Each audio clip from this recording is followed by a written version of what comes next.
राम राम जी, सभी को राम राम। आज के व्यस्त परिवेश में प्रत्येक व्यक्ति पुराणों का अध्ययन नहीं कर पा रहा है। इसी कारण सर्वलोक कल्याण की इच्छा से जो कुछ भी पुराणों में लिखा है, केवल प्रतिदिन उसी को पढ़कर क्रमबद्ध रूप से सुनाया जाएगा। आप कभी भी कहीं भी इसे हमारे चैनल के माध्यम से सुन सकते हैं और अपनी संस्कृति की अमूल्य धरोहर पुराण में जो कुछ भी बताया गया है उसका श्रवण कर सकते हैं। राम राम, सभी को राम राम। श्री गणेशाय नमः, श्री परमात्मने नमः। पद्म पुराण। शास्त्रों में पुराणों की महिमा है, उन्हें साक्षात श्री हरि का रूप बताया गया है।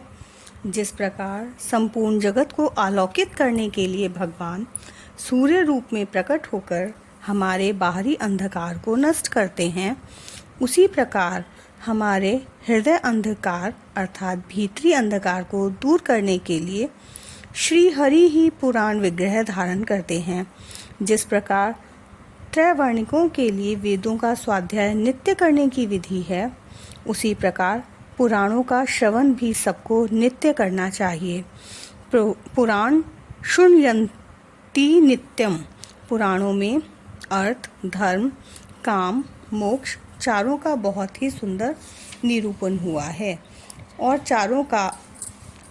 चारों का एक दूसरे के साथ क्या संबंध है, इसे भी भली भांति समझाया गया है। श्रीमद् भागवत में लिखा है, धर्म का फल है संसार के बंधनों से मुक्ति, भगवान की प्राप्ति।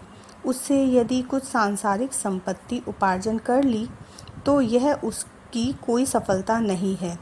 इसी प्रकार धन का फल है एकमात्र धर्म का अनुष्ठान। वह ना करके यदि कुछ भोग की सामग्रियां एकत्र कर ली तो यह कोई लाभ की बात नहीं है। भोग की सामग्रियों का भी यह लाभ नहीं है कि उनसे इंद्रियों को तृप्त किया जाए। जितने भोगों से जीवन निर्वाह हो जाए उतने ही भोग हमारे लिए पर्याप्त हैं, तथा जीवन निर्वाह का, जीवित रहने का फल यह नहीं है कि अनेक प्रकार के कर्मों के पचड़े में पड़कर इस लोक या परलोक का सांसारिक सुख प्राप्त किया जाए। उसका परम लाभ तो यह है कि वास्तविक तत्व को, भगवत तत्व को जानने की शुद्ध इच्छा हो। यह तत्व जिज्ञासा पुराणों के श्रवण से भली भांति जगाई जा सकती है। इतना ही नहीं, सारे साधनों का फल है भगवान की प्रसन्नता प्राप्त करना। यह भगवत प्रीति भी पुराणों के श्रवण से सहज में ही प्राप्त की जा सकती है।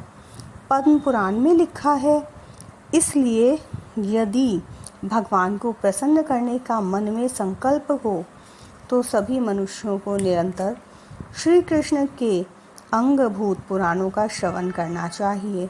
इसलिए पुराणों का हमारे यहाँ इतना आदर रहा है। वेदों की भांति पुराण भी हमारे यहाँ अनादि माने गए हैं। उनका रचयिता कोई नहीं है। सृष्टिकर्ता ब्रह्मा जी भी उनका स्मरण ही करते हैं। पद्म पुराण में लिखा है, पुराणम सर्वशास्त्राणाम प्रथम ब्रह्माणाम स्मृतम। इसका विस्तार 100 करोड़ 1 अरब श्लोकों का माना गया है। शतकोटि प्रविस्तरम। उसी प्रसंग में यह भी कहा गया है कि समय के परिवर्तन से जब मनुष्य की आयु कम हो जाती है और इतने बड़े पुराणों का श्रवण और पठन एक जीवन में मनुष्य के लिए असंभव हो जाता है, तब उनका संक्षेप करने के लिए स्वयं भगवान प्रत्येक द्वापर युग में व्यास रूप से अवतरीन होते हैं और उन्हें 18 भागों में बांटकर 4 लाख श्लोकों में सीमित कर देते हैं। पुराणों का यह संक्षिप्त संस्करण ही भूलोक में प्रकाशित होता है। कहते हैं स्वर्गादि लोकों में आज भी 1 अरब श्लोकों का विस्तृत पुराण विद्यमान है। इस प्रकार भगवान वेद व्यास भी पुराणों के रचयिता नहीं, अपितु संक्षेपक अथवा संग्राहक ही सिद्ध होते हैं। इसलिए पुराणों को पंचम वेद कहा गया है। इतिहास पुराणम पंचम वेदानाम वेदम। छंदोग्य उपनिषद। उपयुक्त उपनिषद वाक्य के अनुसार यद्यपि इतिहास पुराण दोनों को ही पंचम वेद की गौरवपूर्ण उपाधि दी गई है, फिर भी वाल्मीकि रामायण और महाभारत जिनकी इतिहास संज्ञा है, क्रमशः महर्षि वाल्मीकि तथा वेद व्यास द्वारा प्रणीत होने के कारण पुराणों की अपेक्षा आवर्चन हैं। इस प्रकार पुराणों की पुराणता सर्वापेक्षा प्राचीनता सुतराम सिद्ध हो जाती है। इसलिए वेदों के बाद पुराणों का ही हमारे यहाँ सबसे अधिक सम्मान है, बल्कि कहीं कहीं तो उन्हें वेद से भी अधिक गौरव दिया गया है। पद्म पुराण में लिखा है, जो ब्राह्मण अंगों एवं उपनिषदों सहित चारों वेदों का ज्ञान रखते हैं, उससे भी बड़ा विद्वान वह है जो पुराणों का विशेष ज्ञाता है। यहाँ श्रद्धालुओं के मन में स्वाभाविक ही यह शंका हो सकती है कि उपयुक्त श्लोकों में वेदों की अपेक्षा भी पुराणों के ज्ञान को श्रेष्ठ क्यों बताया है। इस शंका का दो प्रकार से समाधान किया जा सकता है। पहली बात तो यह है कि उपयुक्त श्लोक के विद्यात और विजानती इन दो क्रियापदों पर विचार करने से यह शंका निर्मूल हो जाती है। बात यह है कि ऊपर के वचन में वेदों के सामान्य ज्ञान की अपेक्षा पुराणों के विशिष्ट ज्ञान का वैशिष्ट्य बताया गया है, ना कि वेदों के सामान्य ज्ञान की अपेक्षा पुराणों के सामान्य ज्ञान का, अथवा वेदों की विशिष्ट ज्ञान की अपेक्षा पुराणों के विशिष्ट ज्ञान का। पुराणों में जो कुछ है वह वेदों का ही तो विस्तार विशदीकरण है। ऐसी दशा में पुराणों का विशिष्ट ज्ञान वेदों का ही विशिष्ट ज्ञान है और वेदों का विशिष्ट ज्ञान वेदों के सामान्य ज्ञान से ऊंचा होना ही चाहिए। दूसरी बात यह है कि जो बात वेदों में सूत्र रूप से कही गई है वही पुराणों में विस्तार से वर्णित है। उदाहरण के लिए परम तत्व के निर्गुण निराकार स्वरूप तो वेदों में विशद वर्णन मिलता है, परंतु सगुण साकार तत्व का बहुत ही संक्षेप में कहीं कहीं वर्णन मिलता है। ऐसी दशा में जहाँ पुराणों के विशिष्ट ज्ञाता को सगुण एवं निर्गुण दोनों तत्वों का विशिष्ट ज्ञान होगा, वेदों के सामान्य ज्ञाता को केवल निर्गुण निराकार का ही सामान्य ज्ञान होगा। इस प्रकार उपयुक्त श्लोक की संगति भली भांति बैठ जाती है और पुराणों की जो महिमा शास्त्रों में वर्णित है वह अच्छी तरह समझ में आ जाती है। अस्तु पुराणों में पद्म पुराण का स्थान बहुत ऊंचा है। इसे भगवान श्री हरि पुराण रूप विग्रह का हृदय स्थान माना गया है। हृदयम पद्म संज्ञकम, वैष्णवों को तो यह सर्वस्व ही है। इसमें भगवान विष्णु का महात्म्य विशेष रूप से वर्णित होने के कारण ही यह वैष्णवों को अधिक प्रिय है।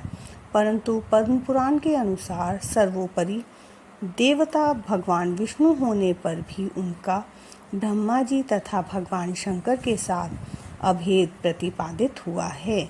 उनके अनुसार स्वयं भगवान विष्णु ही ब्रह्मा होकर संसार की सृष्टि में प्रवृत्त होते हैं तथा जब तक कल्प की स्थिति बनी रहती है तब तक वे भगवान विष्णु ही युग युग में अवतार धारण करके समूची सृष्टि की रक्षा करते हैं।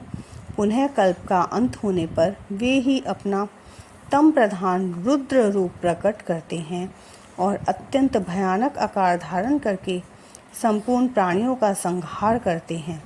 इस प्रकार सब भूतों का नाश करके संसार को एकार्णव जल में निमग्न कर वे सर्वरूपधारी भगवान स्वयं शेषनाग की सैया पर शयन करते हैं। पुनः जागने पर ब्रह्मा का रूप धारण करके वे नए सिरे से संसार की सृष्टि करने लगते हैं। इस तरह एक ही भगवान जनार्दन सृष्टि पालन और संहार करने के कारण ब्रह्मा विष्णु तथा शिव नाम धारण करते हैं। पद्म पुराण में तो भगवान श्री कृष्ण के यहाँ तक वचन हैं, सूर्य शिव गणेश विष्णु और शक्ति के उपासक सभी मुझको ही प्राप्त होते हैं। जैसे वर्षा का जल सब ओर से समुद्र में ही जाता है, वैसे ही इन पांचों रूपों के उपासक मेरे ही पास आते हैं।